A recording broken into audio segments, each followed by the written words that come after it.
olwaleero tutudde ne twekenneenya embalirira eno egenda okufuluma eya omwaka 2016-2017 nga embalirira eno egenda kubeera nga ya trillions 2 nga omwaka oguwedde yali ya trillions 18 n'obuyitaayitamu tulaba nti yeeyongeddeko by trillions 2 n'olwekyo nti bw'otunuulira akawaayiro ka section 13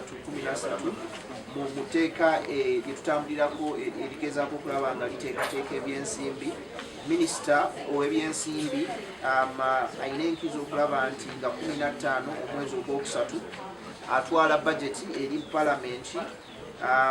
n'ebiwandiiko ebyenjawulo okulaba nga basobola okuteekerateekera embalirira y'omwaka ogujja omwaka 2016-17 ffe ng'ebibiina ebyekenneenya embalirira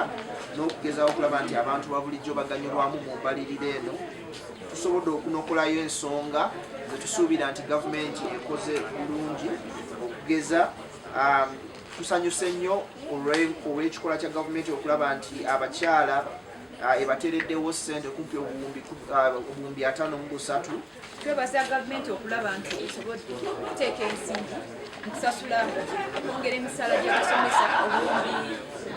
biliyoni 2.15 okulaba nga abasomesa bafuna ensimbi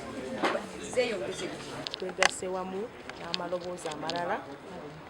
nga tusaba nti gavumenti eyongeze ku ssente biliyoni 3.6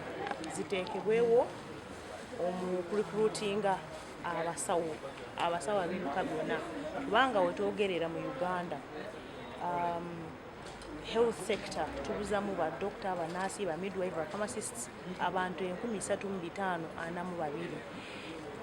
Abantu abo okubawa emirimu kiba kyetaagisa gavumenti okuteekawo miliyoni 3.6 era tukubiriza nnyo gavumenti